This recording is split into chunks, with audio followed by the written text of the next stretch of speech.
The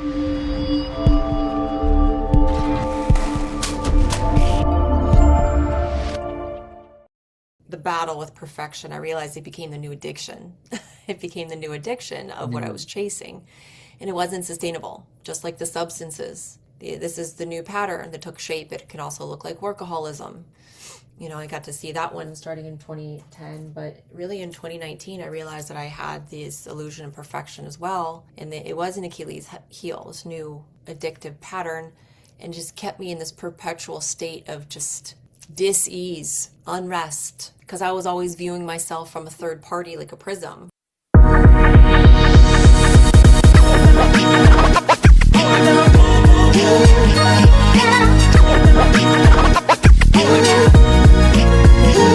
This episode of The Recovery Couch is brought to you by Greg Swartz at Remax Victory and Affiliates. Greg brings heart, hustle, and honesty to every deal. Call Greg at 937-477-8975 today and tell him The Recovery Couch sent you. Mercury's in retrogrades. It always messes with our technology.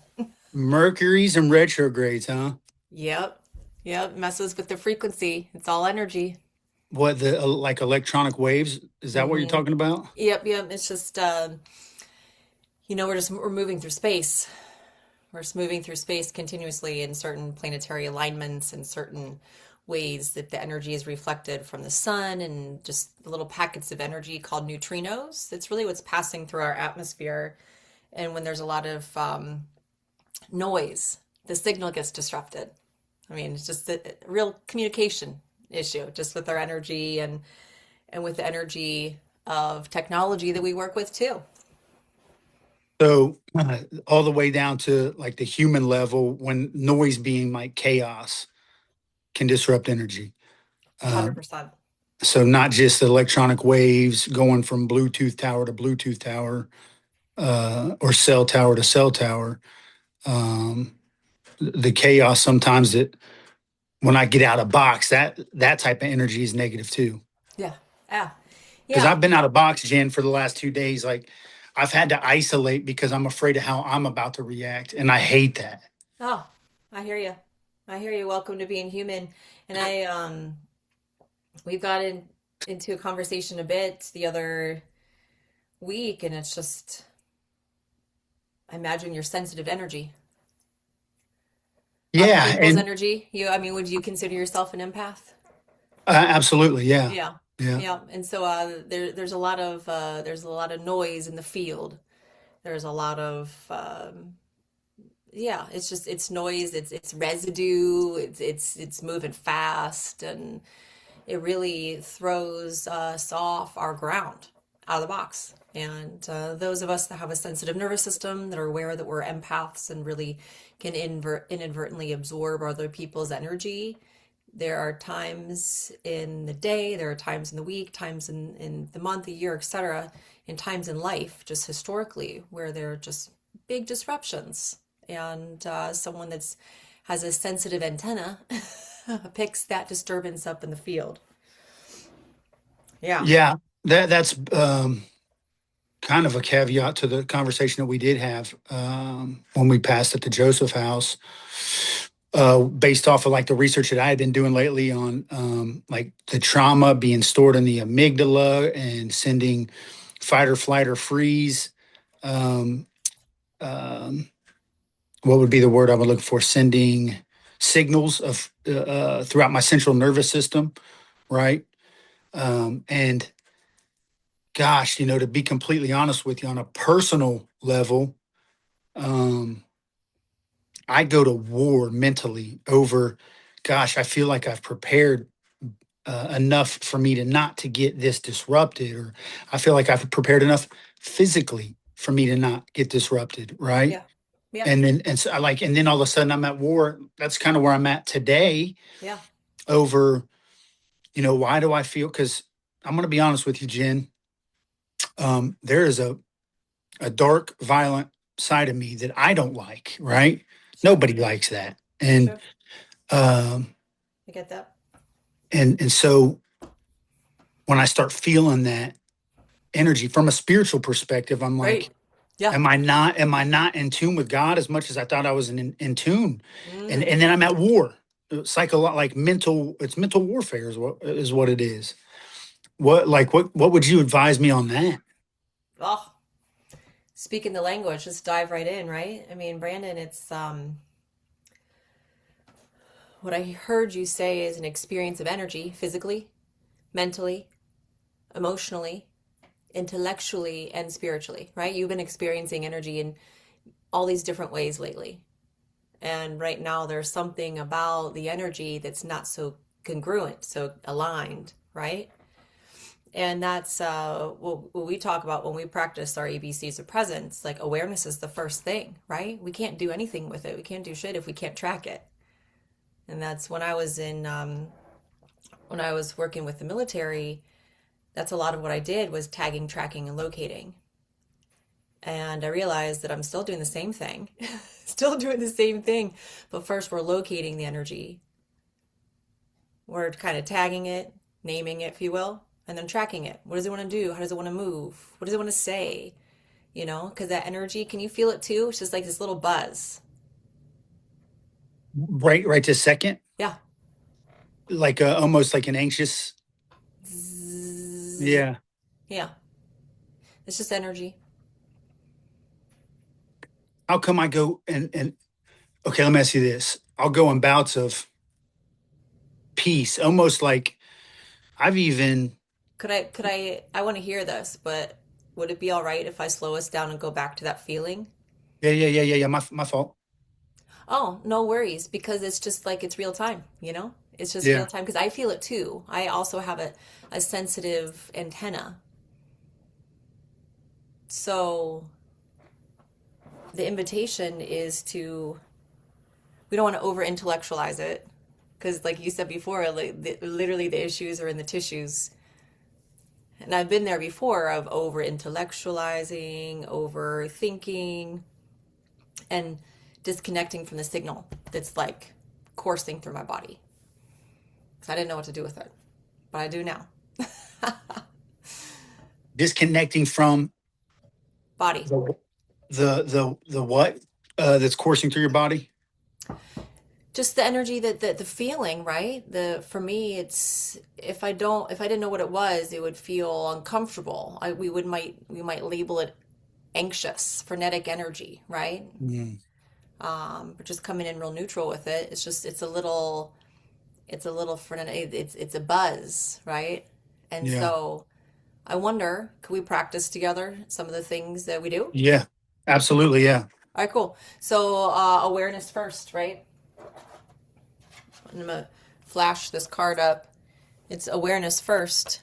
Can't do anything without awareness of it first. And then we're going to track this energy, body, base, breath, brain, boundary, getting us back to choice of what do we want to do now that we're able to be with this energy as it is. Without, we're not fixing a thing. We're just being with it, right? Yeah. So I think just first to tag it, like, oh, it's this feeling. This is what it feels like, and just use the language of my word's buzzy. What's your word? How does it feel? That Anxious. Anxious would be my word. okay, anxious. To me, anxious as a sensation is a little ungrounded, a little shaky, a little buzzy. Hmm. So, what would feel best to you? Do you want to give yourself a boundary, or do you want to give yourself a little base first? I don't really know what I'm getting into with either, so I'll say base. Okay, yeah, and that's trust your body, right? Base, Yeah. ground. And as you said that, I noticed that you lifted your feet off the chair. So let's find them back to the floor, right? Okay. Let's find them back to the floor. And you can keep even kind of really lock that in. 1 foot stomp, 1 foot, other foot stomp. Lift up your heels, 2 feet.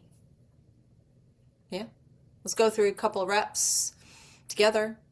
1 foot, 1 foot, 2 feet. 1 foot, 1 foot, 2 feet. Just notice if you can feel your feet. Do you have feet? Got feet. You have feet, right? Notice your feet beneath you. That's support. The contact of the earth beneath you. Notice what else is your base, your sits bones. Let your sits bones settle and ground downward, like a grounding rod towards the center of the earth. And your upright spine, your communication highway, your spine sends the energy up and down. Just notice how your spine is upright and the fact that you're breathing. Yeah. Notice how you're receiving breath at this midday point. Just let it come and go a little freely.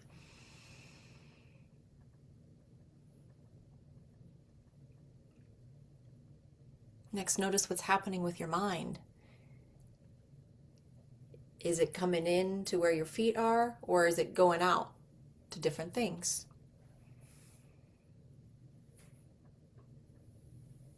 Calm, know that. All right, it's coming in to alignment. Let's really link it up, sync it up with our truth statement. You might remember this one. It's simple. I know I'm breathing in while we breathe in. I know I'm breathing out while you breathe out.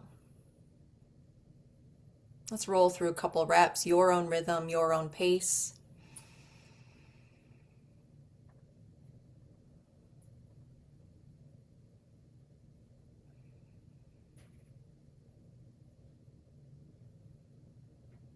Let's close the loop. Notice how what you're saying, your inner dialogue, your words matches your action.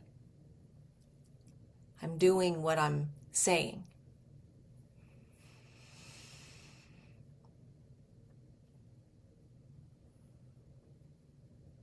Building little trust. Notice how it's true for you. Do you feel it? Do you hear it? Notice how you know that you are indeed breathing.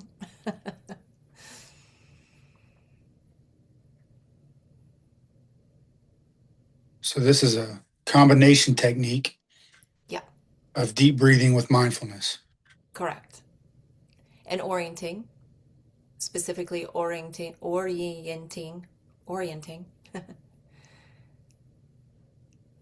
gathering the nervous system and redirecting energy. You totally nailed that. That's awesome. Yeah, it's a combination. And here's this important one, if you're okay to come back to it. My favorite one because it was missing from my practice for a long time. And as an empath, as someone that inadvertently absorbs other people's energy and works in and around trauma, with my own trauma. Boundary, to have a boundary, an energetic boundary mentally, but also physically. So if it feels all right, give yourself a little boundary. This is our first boundary to the outside world, the physical boundary. The first one we feel, perhaps. And especially if you spend time up in your head, let's get the melon, move the hat around, move the wig around. Face, besides the neck. Give yourself a container. I think law enforcement, first responders, and firefighters especially could appreciate that first container. Contain it first. Give yourself a container. And my invitation is to notice what wants to happen next. Like if you want to stand up and stretch, do that. If you kind of want to stretch it out, just follow your next healthy impulse to move. And I'll do the same.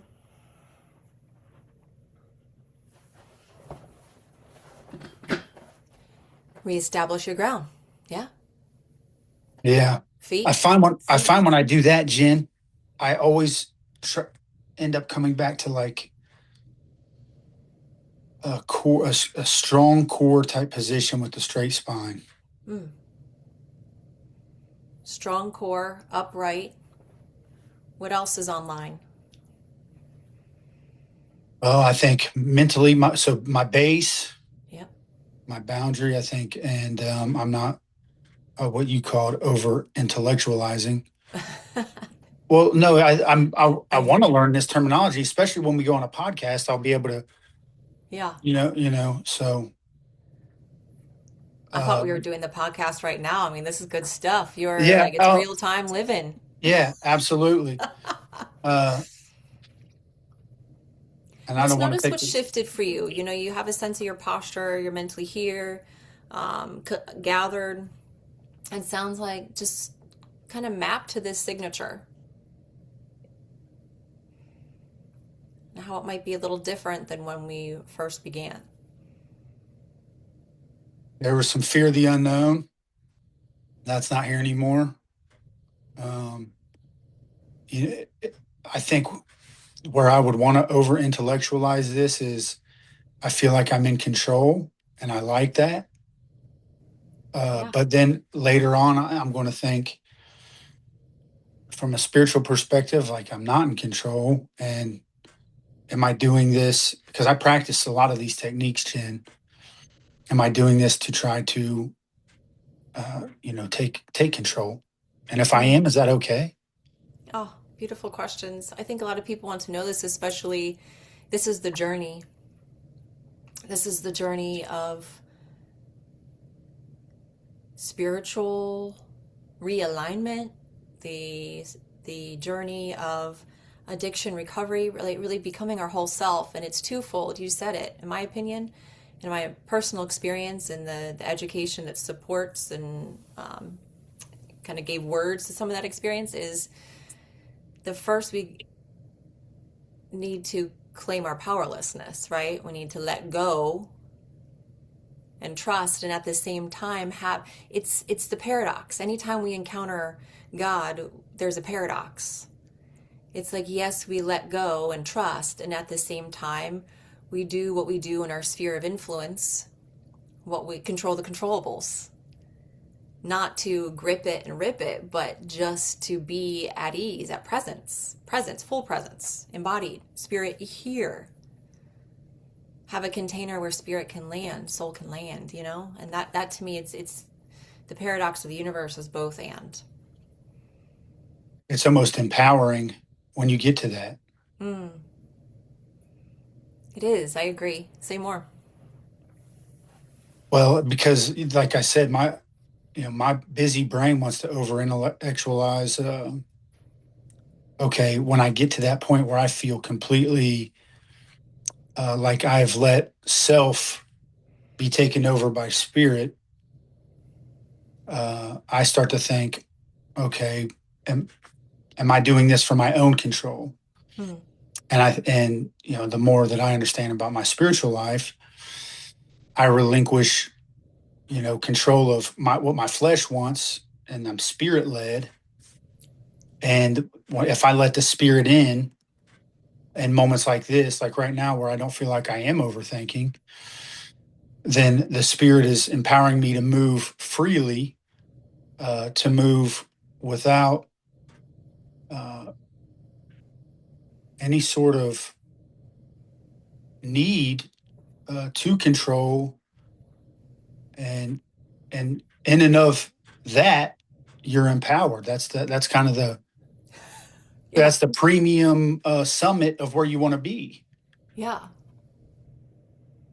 It sounds, in your beautiful explanation, it sounds like balance, alignment, soul trusts ego, ego trusts soul, working in connection. Soul needs our body. It doesn't have a nose, it doesn't have a foot, soul doesn't have a stomach. It doesn't have a tongue to eat a burrito and enjoy it, right? It needs our container, our flesh, our senses to inform how it can show up and move through life too. Did you say soul needs ego, ego needs soul? Mm-hmm. So ego is a part of this equation. Oh my gosh, do you have an ego? Unfortunately, Yeah. yeah. Well, I think it's one of those things that it it's come up twice now, so if I could just name it, it's like the yin and the yang, the balance of life, of the universe. It's black and white, like it's both and. There's a light and a shadow. There wouldn't be light without a shadow. We wouldn't know it as light. We wouldn't perceive it as light if we weren't aware of the shadow. And so it's like everything is from God, a creator, right? Or origin, source, everything. So this notion of like ego is bad, soul is good, it's very pervasive in our society, right? Growing up in the church, there was an aspect of that too. Like it's not like the mind's bad, but the soul is good. It's energy. We need a mind to perceive this environment and realize that I perceive this as black, I perceive this as purple, I perceive you as Brandon, but your ego, your I-ness, is your embodiment of spirit, of source. And my I-ness, my I am version, is me embodying spirit, source, God, as a soul. So we need both. So, Otherwise, we'd just be souls out there disembodied. I think. like you said at the beginning of this, you said, "Welcome to being human," but that's same concept. Yeah. What does that So I mean to you? shouldn't. Oh, I beat myself up a lot when my ego starts to flare up. Yeah. Jen, Me too. Me too. I've said those exact words, the words you said. I've done so much work. Why? And then that for me, it kicked off the shame spiral of, I've done so much work. I coach about it, teach about it, earn an mm, income from it, and yet what was there? It was an illusion of perfection, and ooh, it was a rigid small box to live in, and I had really started to crack that open in 2019. will you elaborate on the illusion of perfection? What lands for you? Does that resonate in some way? Big time. Yeah, say more. Um, Illusion of perfection. as I do this, as I podcast, as I run a business, as I stare face to face with somebody I mentor or I'm caring for, uh, I aim to be perfect Mm, and I fall short every time. So, this illusion of perfection is an Achilles heel of sorts for me. yeah. It then becomes our new teacher. At least that's how I embraced it. I bowed to the battle with perfection. I realized it became the new addiction. It became the new addiction of what I was Mm. chasing. And it wasn't sustainable, just like the substances. This is the new pattern that took shape. It can also look like workaholism. I got to see that one starting in 2010, but really in 2019, I realized that I had this illusion of perfection as well. And it was an Achilles heel, this new addictive pattern, and just kept me in this perpetual state of just dis-ease, unrest, because I was always viewing myself from a third party, like a prism. It was a prison, but it was like a prism of, how am I perceiving myself? Well, how does that person perceive me? And I lost my lost my boundary. I got swept away. So, how do you come back from that? Well, awareness is everything. Awareness Mm. before change. And how do I come back from that? How do we come back for that? Knowledge first, right? Awareness that this is it. This is the next level. What's your perception on when we're done with this work? Do you feel like there's an end point, or do you feel like it's what's that like for you? Yeah, actually, I was going to ask a similar question to you. So, for me, there's still a fear of, Yeah, but what about when I get to the grocery store and there's 4 carts closing in on me at a rapid rate and I'm feeling anxious? Or what if I get into a crowded room where people are talking at my 6 o'clock directly behind my back, Yep. very loud, Mm. and my knee jerk reaction is confrontational. So your question kind of led into my question of, at the end of this, I'd want to do more. I would love to sit in this state of peace, right? That's why I get up and do breath work and meditate most days. It's more preparation for me, Jen. Same, same, Yeah. same. Yep. So that I think that answers the entirety of what we're talking about. There's no end state, right? It's always Yeah. I the part of the illusion of perfection is that if I just do this, that there is a, or if I complete this or perfect this, that Jen version 7.0 is going to be on the other side of the door, and then she'll just take over and everything will be fine. mm, It's like, oh no, no, no. This is I'm committed. I'm committed to this path of continuously becoming more myself. And I agree that this nervous system work, this applied mindfulness that has been part of my life for 23 years now, it's gone through evolutions. And I do it in the morning as a preparation, a gathering for my nervous system, and I do it throughout the day. And that's what I teach people and coach people through. Whether we're riding the waves of discomfort, triggers, right? The overwhelm, the carts closing in, that to ride the waves to bring us back to ride that energy to bring us back to choice. Like you said it, right? Just the choice, and then we can decide, do we engage with the people that are talking loudly behind? Maybe it's inappropriate, or maybe it's just a noise, right? So we can discern that when we have a sense of our energy gathered. So I train people in this about how to apply mindfulness throughout the day to reclaim their personal energy. Not from a place of control, because I love you brought that up, right? It is a sense of control, comfort, because it's engaging with the world in a very mindful and intentional way. But it's through flow, not force. And mm, it feels different to me. How about for you? big time. Yeah. Yeah. That's why the situations I brought up, they feel forced. Like, okay, do I need to turn around and set a boundary? Hey, could you guys please tone it down a little bit? I don't like people talking behind my back. Feels forced, and I like to go with the flow. Yeah. Yeah. So in that situation, if you were in my shoes, you would reclaim your energy by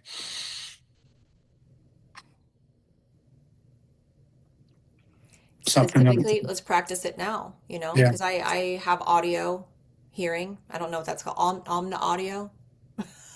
I don't know. I hear 360. I hear Yeah, everything, yeah.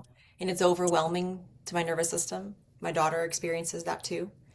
Um, Thankfully, I have some experience and know how to ground to it. So that's what we do, right? When all the signals coming in fast and loud, we got to notice it first. Otherwise, we just get swept away on it and then react to it. So instead, we go back to our anchors.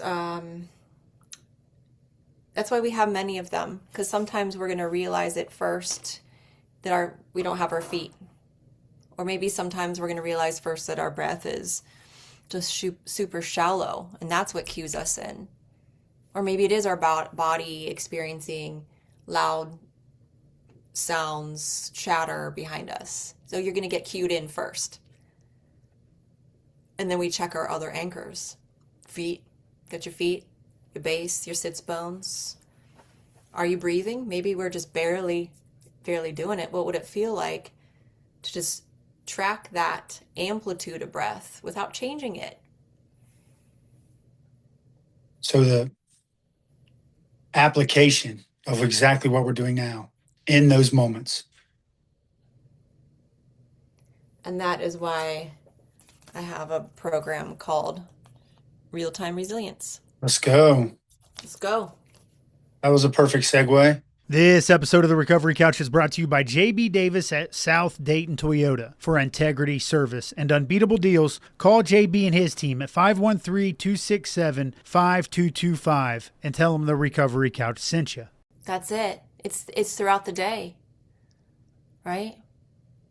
It's to stay in the flow of life, whether you're at the meeting or at the grocery store.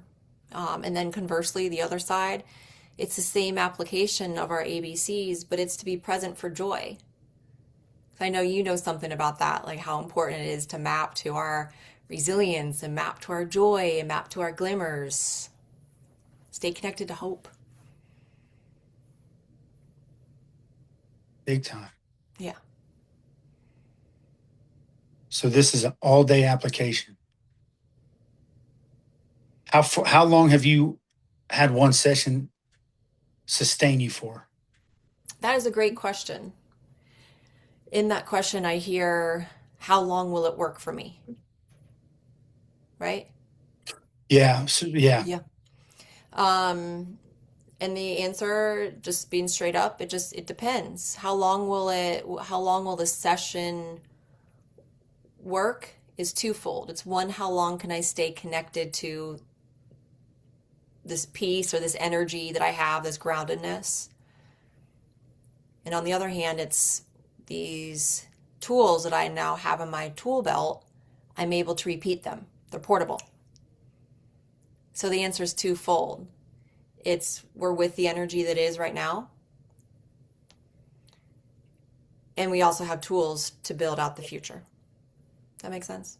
Yeah. Yeah. Yeah. So, and it sounds like the outside factors could come into play also. So you could have a really good session that on a very peaceful day, if you're out in nature by yourself, could sustain you for 6 hours. But if you do have to go to the grocery store, you go to a ball game or a place with a lot of chaos, that energy could affect the sustainability from your session. Yes. And at that point, and it's funny you mentioned those two examples, because it's where I noticed that I have a heightened state of awareness, a little bit more on. My nervous system's activated. It's at the grocery store. The grocery store, I won't go to certain grocery stores, but I will if I have to, but it's like last of the list, right? And where I choose others that are more soothing to my nervous system. But also ball games, just crowds in general. And to have more resourcing in our tank is always going to be helpful, right? To have more resourcing before we engage with something that can be depleting or tax our nervous system, ping our nervous system. It's better to have a full cup, as we say, more resources in the tank. Yeah. And then when something disrupts the peace, then you just grab a tool. You just grab a tool because our peace is gonna be disrupted. I do believe that is our nature, our state, our true nature state is peace. It's possible. It's just we haven't, we've been so disconnected from it for so long for so many different reasons. But it's never meant to be a permanent fixed solution. Nothing is, right? So we just continue to stay in the loop. Stay in the loop. The last few questions I want to ask you, Miss Jen, is so when you do deep breath work, Yeah. what is that doing from an anatomical or a biological perspective, like to the lungs? Are you healing or repairing any damage, or are you gaining any sort of VO2 max? Why does it feel so cleansing? Why does it feel so cleansing? I could talk about this all day. It is my favorite tool of all the Yeah. ABCs. Breath work is my favorite. But I also exploited it. Can I talk about that first? Yeah. Okay, so I exploited my breath. I use it as a tool to override my energy. When I was training the NFL teams and walking to a room of 200 men to lead them, to guide them before game day, I felt a certain way about it. My, my adrenaline was coursing. I was going with it, and very often I would feel nervous just before taking the stage. But so what I would do is I would practice what I preached, and I intentionally would breathe to fix the feeling of anxiety. You tracking? And I I do would, it all the time. and so I would use breath to fix my feelings. And I use that word fix intentionally because I would just override. So if I was out here, I would just override and just kind of, clamp it down, and then I would experience that energy was still in the system. I just stuffed it down and contained it. So I'd override with my breath, stuff that energy down, and I realized that that was coming at a cost. Because that stress, that stuck survival energy, that stuck in,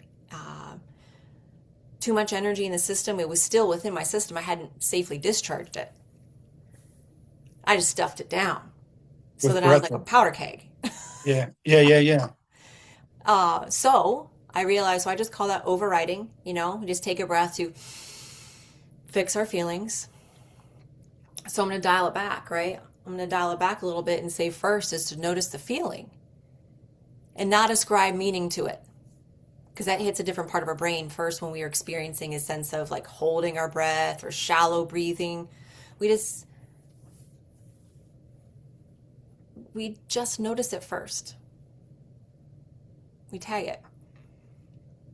Um, and so now I'll say, oh, shallow breath here at my sternum. It would stop right there. Or maybe it's up in my lungs. Shallow breath, high up in my chest.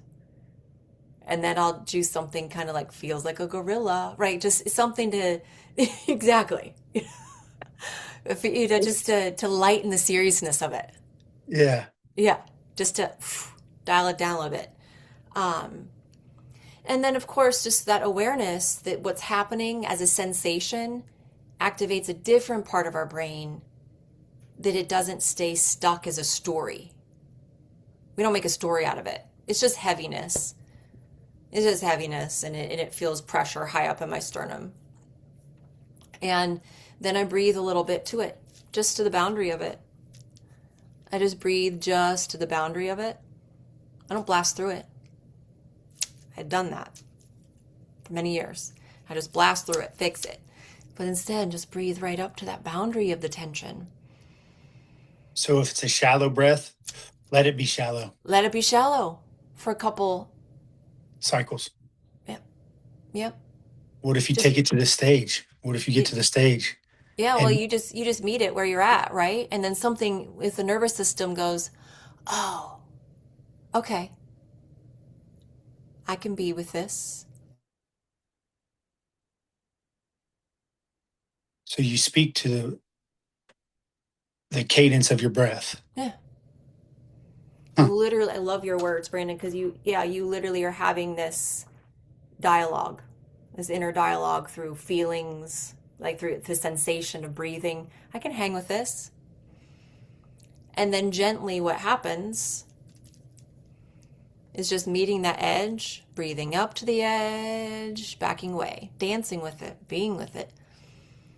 And then slowly, 9.5 times out of 10, there's just this gentle expansion we can gather from it.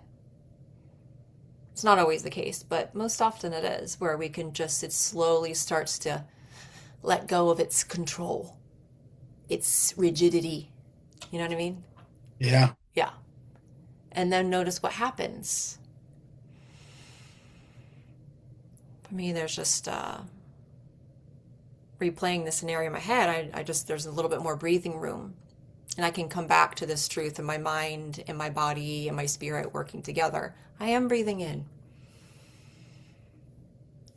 I am breathing out. And I'm doing that before I take the stage. And you notice the audience can feel your energy, I guarantee. Oh yeah, I always take the stage with presence. Absolutely. What does that Sense of look like? ground. What does that look like to you? Say, Uh so let's say in the scenario you just provided, yeah. you had to do the breath work right before you take the stage. Yep. You met your breaths where they were, Yep. and you grounded, regrounded. Now you take the stage. Yep. What does it look like at that point to meet the audience with presence? It's I'd be curious what they see. I can only see in my pictures. But what I feel is my sense of my feet. I have my legs, right? From like fight or flight. It's when we have legs, it's a good day. When we have sense of having our legs under us and our feet, and I'm upright, my eyes are taking it in, but I'm not scanning. I'm just looking at you and I'm saying, this is my process. I'm happy to talk about it because I train on this. Namaste. I just namaste the crowd. I speak to their soul. Hello, souls. I go to that level before I speak to their personality, their ego, their mind.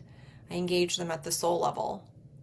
That's deep, Jen. Yeah, I'm glad. No, I'm glad you went there. That's where most people want to receive.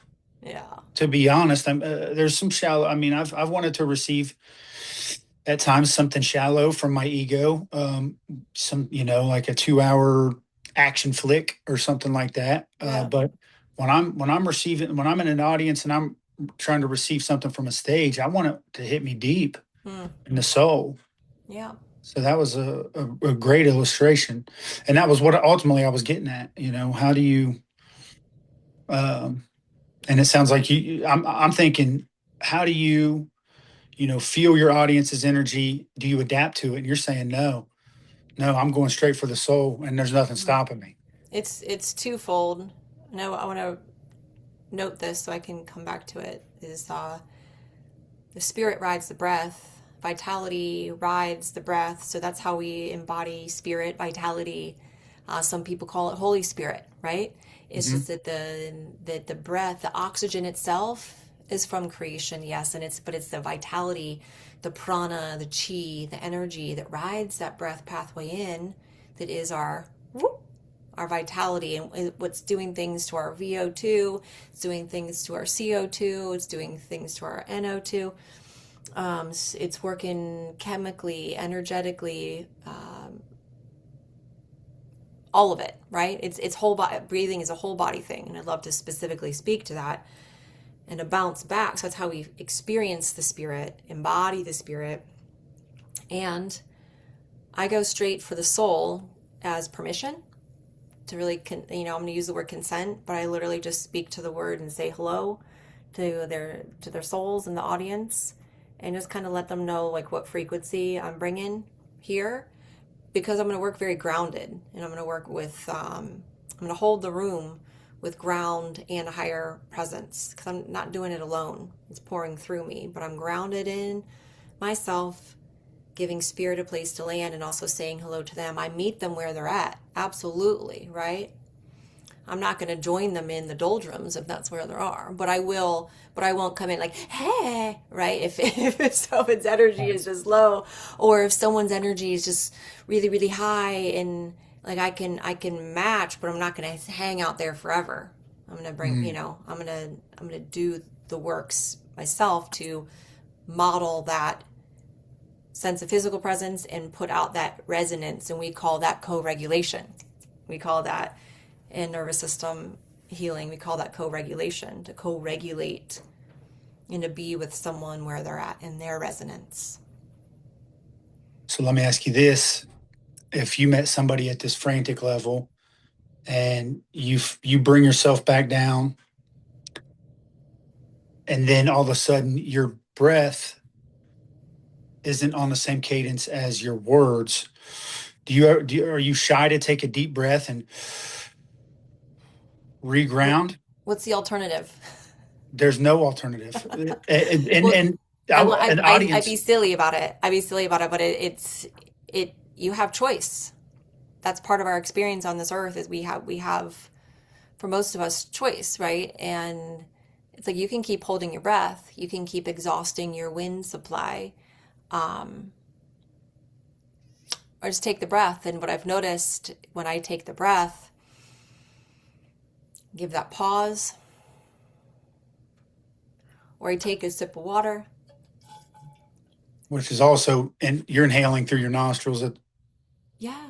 And we're It, resourcing, we're modeling resourcing while we're slowing down, we're setting the cadence.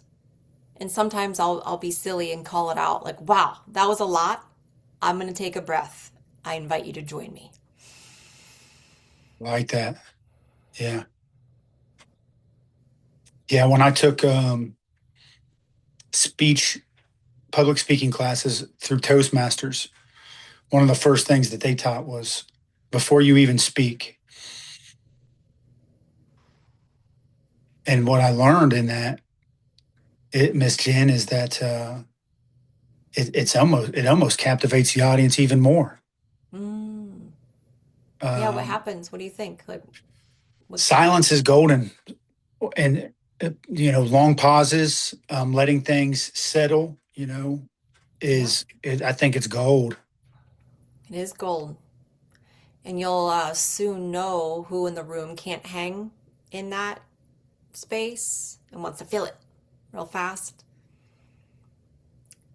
And then also just give the permission to slow down. We're going fast enough. And to give space to slow down, some people's nervous system are like, oh, hell no. I gotta keep charging. Yeah. And that is, we're not out to fix people, but we are providing a playground and a canvas for them to realize like, oh, slowing down's tough, or whatever it is, whatever comes through for their personal experience. But I agree with you, silence is golden. It's captivating, and it's also giving permission to just chill, be human, Yeah. be No, a human being. this is a human being. Yeah, yeah. No, this is super good stuff. What is the biggest thing you run into with like someone brand new to it? What kind of difficulties or workarounds or are you seeing as a coach? My biggest difficulty is not in the program, the framework itself, because it's the scaffolding for the nervous system to bring all the pieces that you have into alignment, right? To like make a complete picture. And working with the energy is that's important to feel our vitality, to be able to feel our vitality, not label it as good or bad, just to be with it, to hold it and let it shine. So the program itself, the process itself is not the challenge. My challenge is when I'm on a discovery call with people and they're wanting to learn more about the program, and just when I personally, I'm like, oh yeah, I get it. I understand, here in the words that I say, some people just by knowing that they're not weird, they're not alone, that becomes enough for a while for them. They're like, oh, I don't need your, $3,500 program. This, just you understanding and having some words from my experience has given me so much hope. And then I like give that away for free, which I'm all about giving it away for free in the right environments and the right conversations and supplying tools and being human together. In a sales call, doesn't keep my lights on. It's true. It's the truth. You got to be honest, But Yeah, that's but I it. like that. That's the biggest challenge I face, honestly, because the program works when you work it. The process works when you work it. It's not dependency on me.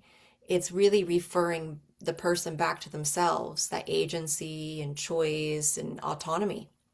Just to make the choices that are aligned, mind, body, and spirit. Well, and that says a lot about the community aspect of just your presence alone.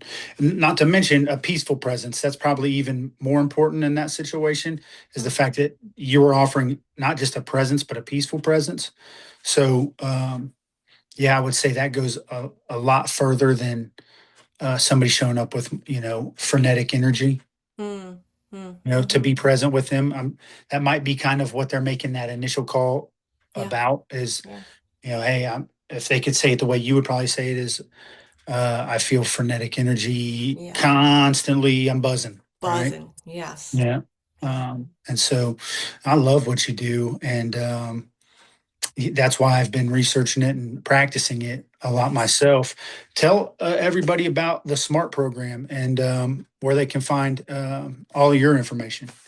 So the back in 2016, I received a grant to write, to create, and study the SCAR program. It's called Self Care and Resilience. And SCAR, coming from a military background, I just love a good acronym. So that this SCAR is what came through to me just when I was in meditation. And really, it's about SCAR is the resilience, self care as a form of self love rather than fixing. And the resilience part is what grows when we honor the wisdom and the wound. So it's a deeply named program for me, honestly, because it's an embodied, trauma-informed, embodied nervous system healing program, really working with how to realign our mind, body, spirit after experiencing concussions, addiction, PTSD, burnout, moral injury, chronic pain. That's the landscape that I'm going to say play in. That's the landscape. There's so much overlap there. It's like this beautiful Venn diagram that kind of looks, there's just so much overlap in those things. And the nervous system to me is that missing piece of how to work with it, map to it, and map through it, like the fourth step, right? Now we're taking inventory, we're learning our stressors and our triggers, but we also got to look at the glimmers. So in 2016, I wrote and tested this program, even worked with the staff of the Joseph House. Then they were part of my study. It was community mental health organizations around Cincinnati. I published on the outcomes and all that, but there was still a missing piece. And life gave me the opportunity. When I asked, I prayed, like, God, what's missing from this? And then I had this big break, this literally a break where I couldn't ground, couldn't land. And I was like, oh, this energy piece that I've been doing on the side. Like I was keeping the science up front and the spirituality, but really just keeping my energy work separate. And when I started aligning them, the nervous system, the science, it's the same thing. And when I started to align it, that's when I wrote the SCAR program. I learned from the initial one, but then I really stepped into this program because it's what I needed first. It's what I was working with. It's what I was working with personally, but also working with therapists, social workers, everyday humans were experiencing this secondary trauma, moral pain, and it was that soul wound. And so can I share with you what came through in my meditation? Yes, please. All right. It's here it is. These are the commitments of the SCAR program. You exist. You have a container that you live in. We call it a body. You can feel safe in your body and learn to trust it again. You can practice stable boundaries and engage with people around you. You can ride waves of emotions with ease and skillfulness. You can strengthen your instinct and trust and deepen your intuition.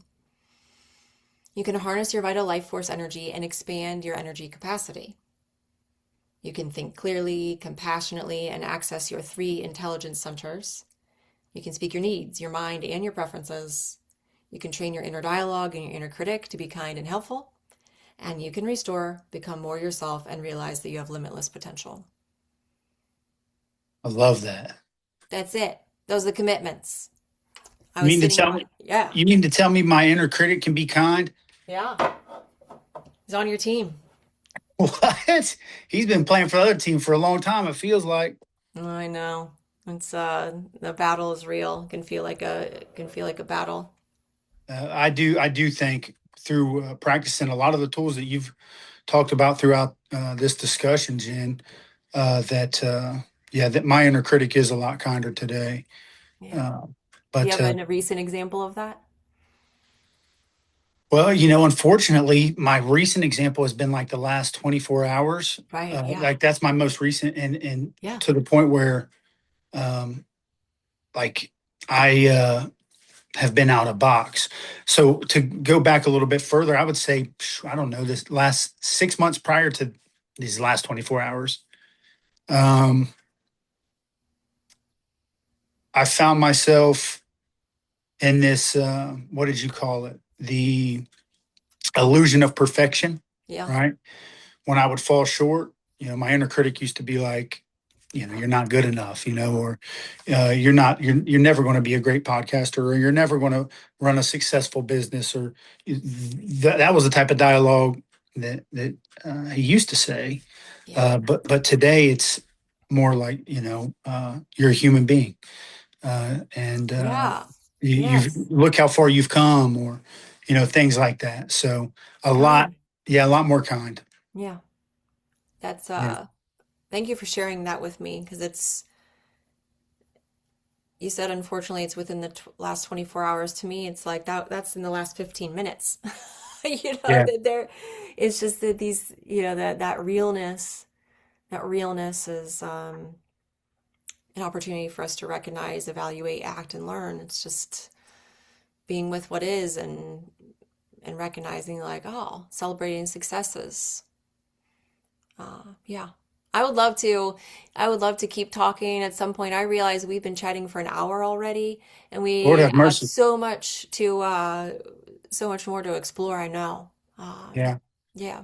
We'll stay in touch, Miss Jen. If you could forward this recording over to me, Yeah. um, and that way I can get it up. I didn't know, and I apologize for the smart program. I'll edit this out, but Oh, calling it smart, I knew it was Scar. I it's was in such okay. a meditative state. I'm like my posture, everything. Oh yeah, keep this part in, keep this part. It's just us being real. Just find Yeah, our feet, our seat, and yeah, you're probably you right. know, thank you Yeah, for the invitation. I think it was such a lovely surprise. It was a lovely surprise to run I into you at the Joseph House for I sure. agree with that. Yeah, and this so was this conversation. It was awesome. So have a great day, Jen. Thanks. Thank you so much for your wisdom and your subject matter expertise.